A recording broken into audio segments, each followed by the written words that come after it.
कार्यक्रम व्यक्ति विषय र विशेषमा यहाँहरूलाई स्वागत छ। म नयन सापकोटा। आज हामीसँग कुराकानीको लागि हामीले प्राध्यापक विजयकान्त कर्णलाई निम्ताएका छौँ विश्लेषकको रूपमा। र नेपाली राजनीतिमा फेरि पनि एकपटक नयाँ कोर्स सुरुवात भएको छ कि संविधानको 76(3) अन्तर्गत प्रधानमन्त्री केपी ओली नै पुनः प्रधानमन्त्रीमा नियुक्त भएका छन्।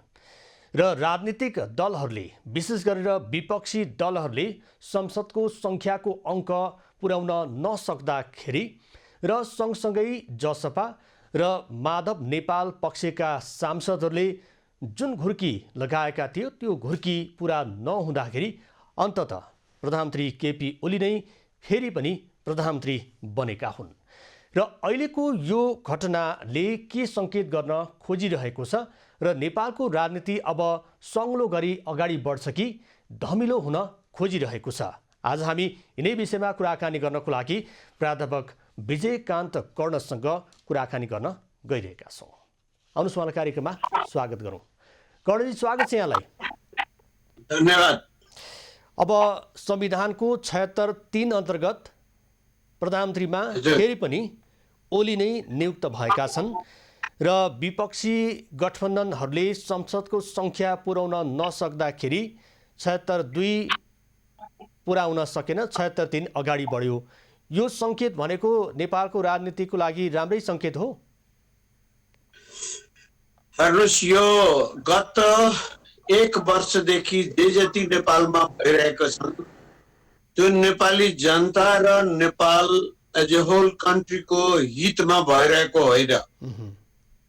यो नेताहरूको व्यक्तिगत स्वार्थ, क्षुद्रता, जनताप्रतिको अनुत्तरदायित्व, जनतालाई केही नबुझ्ने, 5 वर्षपछि फेरि गएर बेकुफ बनाइहाल्छौँ भन्ने भावना सहितको तमासा संसदमा, संसद बाहिर, सर्वोच्च अदालतमा भइरहेको छ। लगभग 1.5 वर्षदेखि नेपाली जनता कोही अस्पतालमा, कोही सडकमा, चारैतिर मरिरहेका छन्। अक्सिजन बिना, औषधि बिना, पानी बिना, खाना बिना, बाटोमा हिँड्दा हिँड्दै। यो अवस्थामा यसरी राजनीतिलाई यति अस्थायित्व दिने, राजनीतिलाई यसरी व्यवस्था नै, संविधानैलाई समाप्त पार्ने खालको जुन गतिविधिहरू नेपाली राजनीतिमा र त्यसको नेतृत्व प्रधानमन्त्री खड्ग प्रसाद ओलीले गरिराख्नु भएको छ। उहाँले चुनाव घोषणा पत्र, उहाँको पार्टीको घोषणा पत्र र जनतालाई उहाँले बोलेका सबै कुराहरूलाई समाप्त पारेर ध्वस्त बनाइदिनु भएको छ। न्यायपालिका, संविधान लगायत सम्पूर्ण संवैधानिक र न्यायिक शासनको जति पनि आधारशिलाहरू छन् त्यसलाई ध्वस्त भएको छ। अब कर्णजी, जस्तो यो तपाईँले जुन अहिलेको पछिल्लो घटना, जुन प्रधानमन्त्रीको कदमलाई लिएर जुन खालको टिप्पणी गर्नुभयो, यो त सबैले भन्दै आइरहेका थिए, विपक्षी दलहरूले पनि त्यही भन्दै आइरहेका थिए, सत्तारूढभित्रकै एउटा घटकले पनि त्यही भन्दै आइरहेको थियो। अब प्रधानमन्त्री केपी ओलीलाई सत्ताच्युत गर्छौँ जसरी पनि, आज नभए भोलि, भोलि नभए पर्सि, यो भनिरहँदाखेरि पनि फेरि पनि त्यहाँ आत्मसमर्पण भएको जस्तो पनि देखिएको छ। अब घनश्याम भुसालले हिजो भन्नुभएको थियो यो आत्मसमर्पण क्रान्तिप्रतिको गद्दारी हो भनेर। अब कसले गद्दारी गरे त उसो भए? हेर्नुहोस्, उहाँहरूले हिजो जुन गर्नुभयो त्यो वास्तवमा जनतालाई गरेको बाचा भन्दा बाहिर गएर गर्नुभएको। उहाँहरूले जरुर पनि आफ्नो पार्टीको एकता बचाउन खोज्नु भएको, तर जनता र संविधान प्रति उहाँहरूले त्यो चाहिँ वचनबद्धतालाई कायम गर्नु भएको होइन। उहाँहरूले आफ्नो पार्टी, हिजो घनश्याम भुसालजी होस् चाहे माधव नेपालजी, उहाँहरूको पार्टी हिजो झन्डै झन्डै फुट्ने अवस्थामा पुगेको थियो। पार्टी फुट्ने कुरोलाई त म कहिले पनि समर्थन गर्न सक्दिनँ, तर प्रश्न के थियो भने कि उहाँहरूले त्यही पार्टी भित्रको सङ्घर्षलाई चाहिँ अलिक बढी र आज आएर जुन देखिराख्नु भएको छ उहाँहरूले त्यो कुराहरू हिजो किन देख्न सक्नु भएन, त्यो महत्त्वपूर्ण कुरो थियो। हजुर। राजनीतिमा आज 3 वर्षदेखि खड्ग प्रसाद ओली जुन दिन प्रधानमन्त्री हुनुभयो त्यो दिनदेखि अहिलेसम्म उहाँहरूले गरेका गतिविधिहरू नेपालको संविधान, नेपाली जनता, लोकतन्त्र र वाक तथा प्रकाशन स्वतन्त्रता, व्यक्तिको मानव अधिकार विरुद्धमा थियो। तर पनि त्यो पार्टीका नेताहरूले बोलेनन्। त्यो पार्टीका नेताहरूले सत्ताको लागि बोल्न थाले। सत्तामा आफूमाथि परेपछि त्यहाँका नेताहरूले बोल्न थालेका हुन्। त्यसै गरी प्रचण्डजी पनि, प्रचण्डजी 2 साल अगाडिसम्म, 1.5 वर्ष अगाडिसम्म उहाँलाई चाहिँ ओलीजीसँग लप परेको थियो। उहाँ पनि सत्ताको लागि नै त्यसरी गर्नुभएको थियो, अरू केही कारण थिएन। उहाँ गएर चुनावी गठबन्धन गएर सत्तामा गएर चाहिँ म पनि 2 सालको लागि प्रधानमन्त्री हुन्छु, नभए ओलीजी बिरामी हुनुहुन्छ, उनको मृत्यु भइहाल्छ, मै नेता हुन्छु भनेर नै भयो। भनेको त्यो त्यसैले मैले आज तपाईलाई होइन, त्यसै गरी उपेन्द्र यादवजी 2 वर्षसम्म ओलीजीसँग सरकारमा रहनु भएको, 1 वर्ष 9-10 महिनासम्म सरकारमा रहनु, र अहिले महन्तजी र राजेन्द्रजीहरू पनि त्यही गरिराख्नु भएको छ। त्यसैले मैले एउटा पार्टीलाई र एउटा खड्ग प्रसाद ओलीजीले धेरै मात्रामा गल्ती गर्नु भएको छ, तर अरू सबै नेताहरू, विपक्षी दलहरू, शेरबहादुरजीहरू सबै चोखो हुनुहुन्छ होइन। अब यहाँनिर जस्तो प्रधानमन्त्री केपी ओलीले गल्ती गरिरहेको टिप्पणीहरू पटक पटक विभिन्न कोणबाट विभिन्न व्यक्तिहरूले गरिरहेका छन्, र गल्ती गर्ने व्यक्ति नै जुन एउटा चाहिँ देशको कार्यकारी प्रमुख हुन्छ भने विपक्षीहरूले अथवा त्यो गल्तीप्रति चाहिँ कान निमोट्नेहरूले चाहिँ यो ताकत चाहिँ किन देखाउन नसक्या होला उसो भए? अब कुरो के हो भने यो सत्ताको मोह नै हो, अरू केही पनि होइन। शेरबहादुरजी नेपाली कांग्रेस पार्टी अहिले आएर 2-4 महिनादेखि अलि विपक्षी दल जस्तो देखिएको हो, न त लगभग 2-2.5 वर्षसम्म नेपाली कांग्रेस सत्तामा छ कि विपक्षमा छ थाहै भएन कहिले पनि। त्यो विपक्षी दल जस्तो व्यवहार नै थिएन नेपाली कांग्रेसको। नेपाली राजनीतिको सबैभन्दा अप्ठ्यारो पार्ट के हो भने कोही 5 वर्षसम्म विपक्षमा बस्न नचाहने नै प्रवृत्ति हो। नेताहरू जहिले पनि सत्ता बाहेक जनतालाई सेवा गर्न सकिँदैन, सरकार बाहेक सकिँदैन भन्ने जुन सोच छ नेपाली नेताहरूको, त्यसले यो समस्या उत्पन्न भएको। जहाँसम्म तपाईले भन्नुभयो विपक्षी दलहरूले उहाँलाई हटाउन सक्छु भन्ने चाहिँ अब संख्या नै पुगेन। हजुर, अहिलेको अवस्थामा नेपाल के अरे उहाँ खड्ग प्रसाद ओलीजीको संख्या जुन भन्ने हो भने उहाँको संख्या लगभग 120 छ संसदमा उहाँको पार्टीको।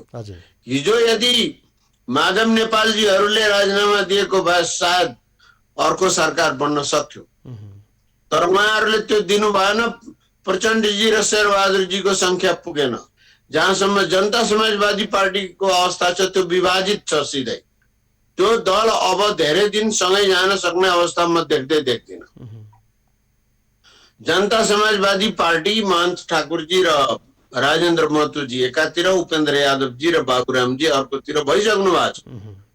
यो एकता जुन 1 वर्ष अगाडि यही खड्ग प्रसाद ओलीजीको विरुद्धमा भएको थियो, आज उनको समर्थन र विरुद्धको बीचमा बाँडिएको छ।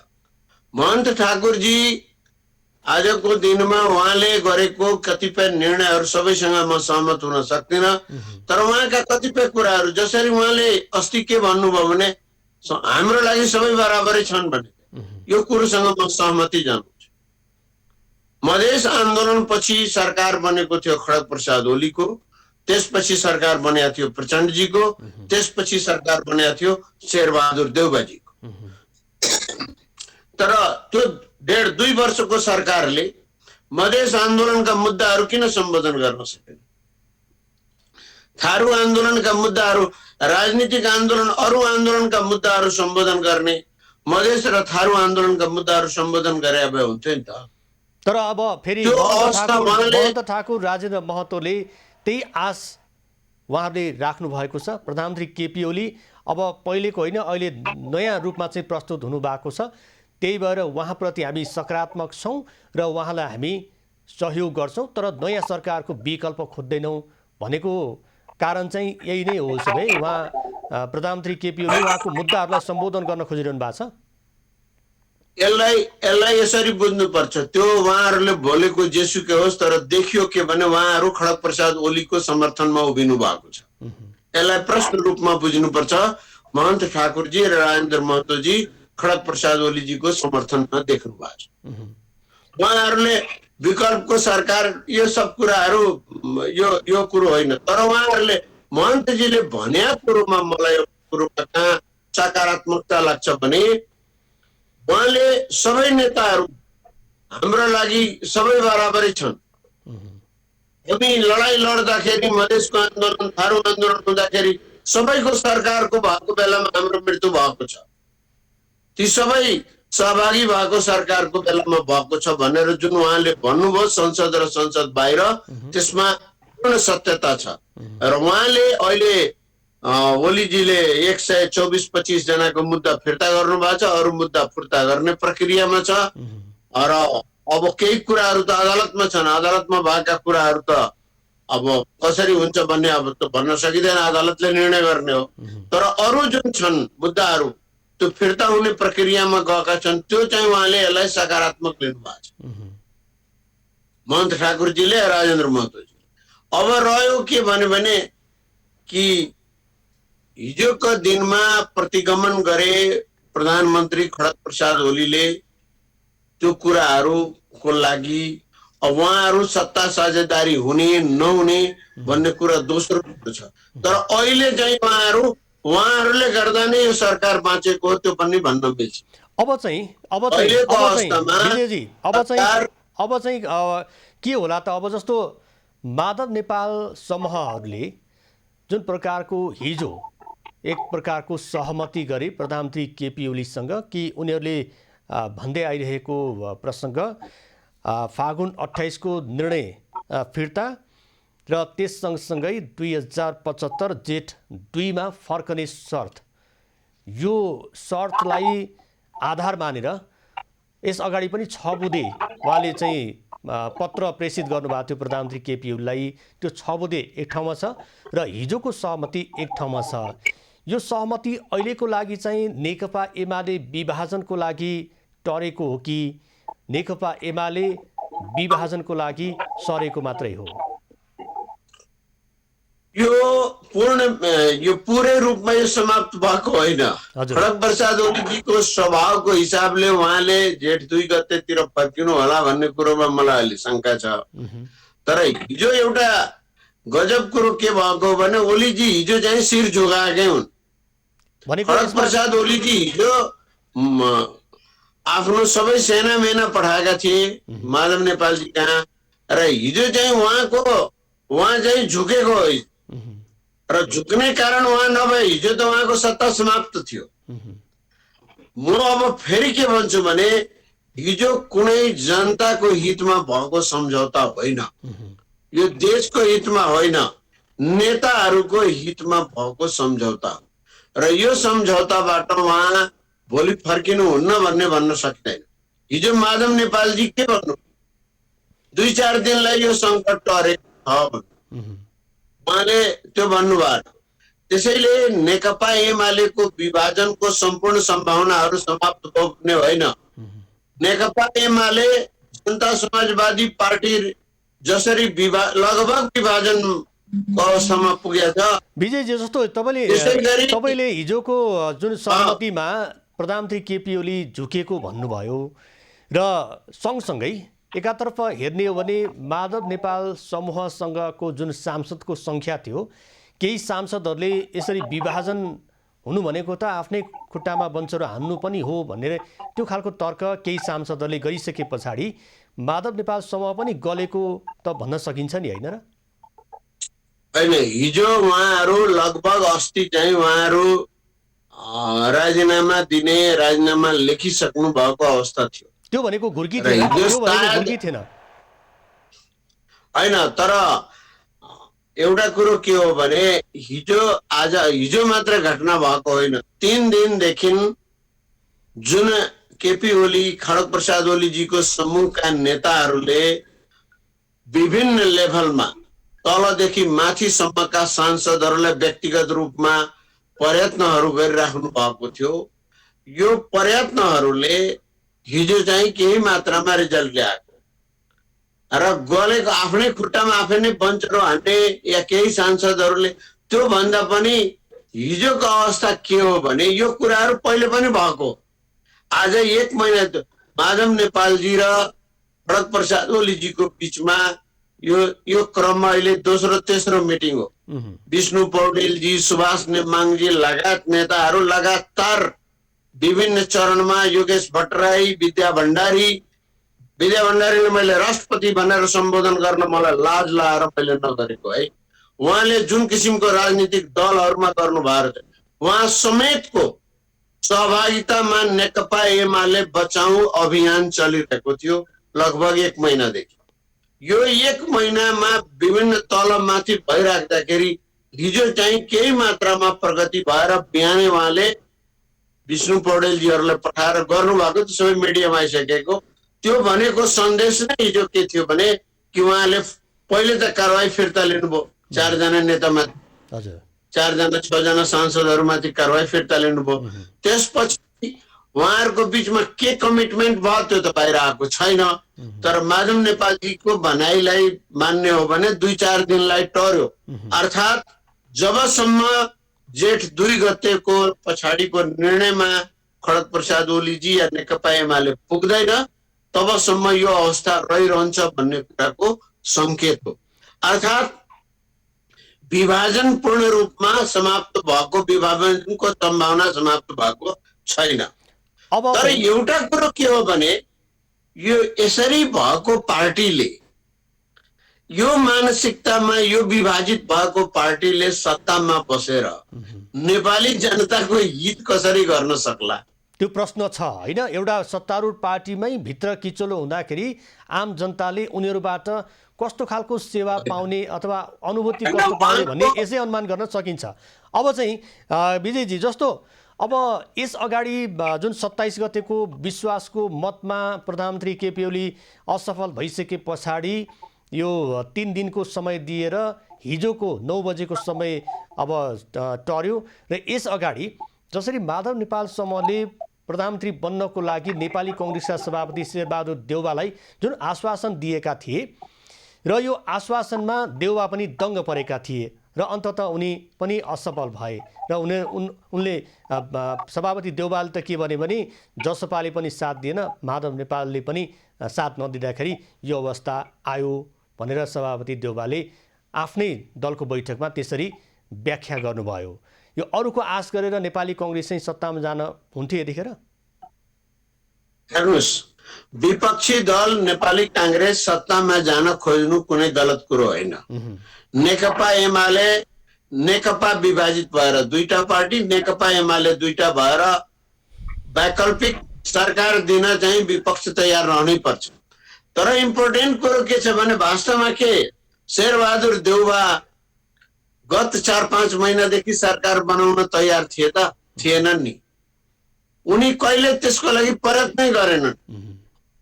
उनी इमानदारी पूर्वक प्रयत्न गरे भए त उनी उहिले पुस महिनामै के अरे त्यो सर्वोच्च अदालतको फैसला आएको बेलामै उनी प्रधानमन्त्री बन्ने अवस्था त बनिसकेका थियो। तर उनी प्रयत्न गरेनन्।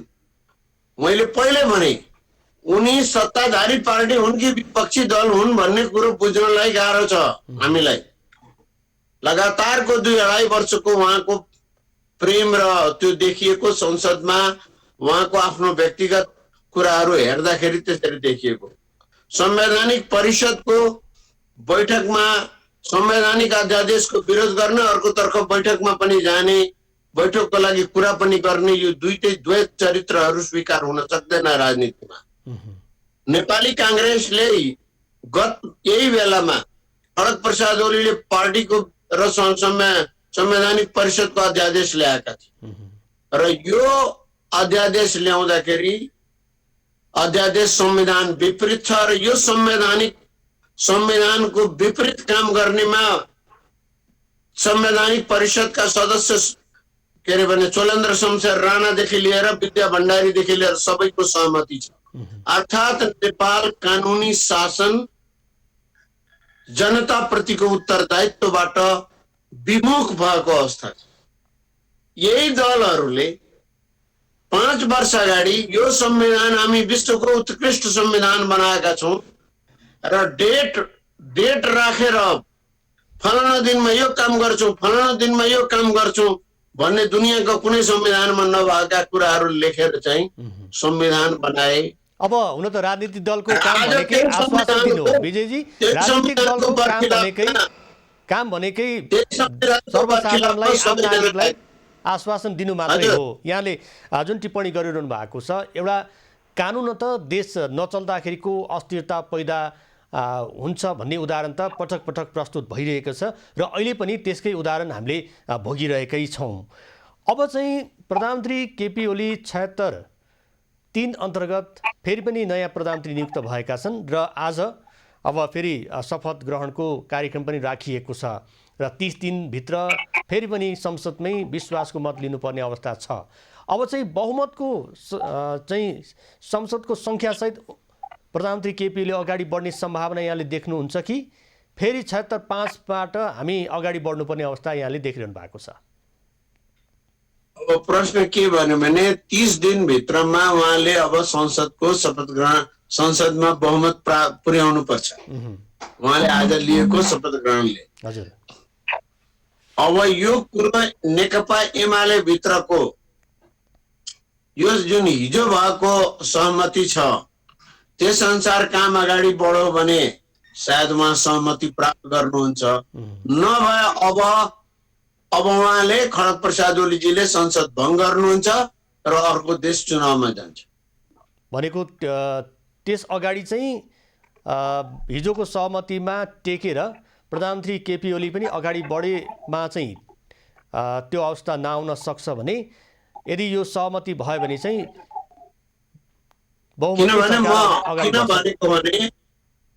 किन भनेको भने उहाँलाई चाहिएको जुन संख्या छ त्यो जनता समाजवादी पार्टीको महन्त ठाकुर राजेन्द्र महतो समूह र के भने उहाँको आफ्नो पार्टीको त्यतिले पुगिहाल्छ उहाँलाई।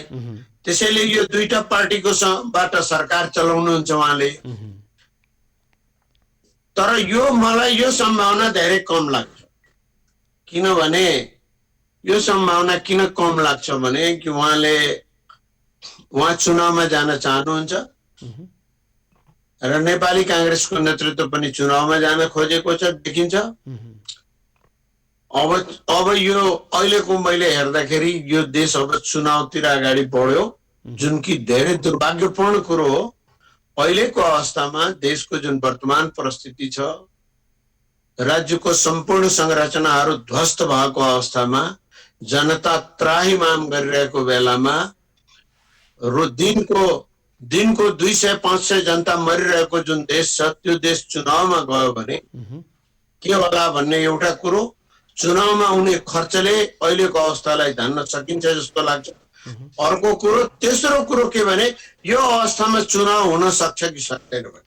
हजुर, भनेको अहिलेको विजयजी अहिलेको छनक चाहिँ अब यो 30 दिनको समयमा माधव नेपाल समूहलाई बनाउन सकियो भने त एक प्रकारको नयाँ कोर्स अगाडि बढ्ला।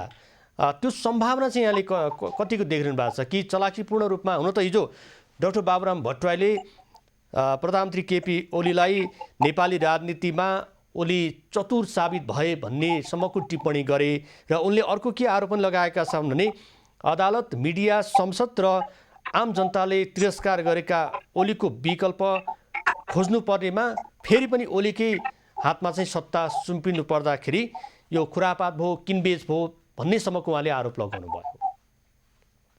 हेर्नुहोस्, उहाँहरूको सबैभन्दा ठुलो समस्या उहाँको आफ्नै दलमा छ।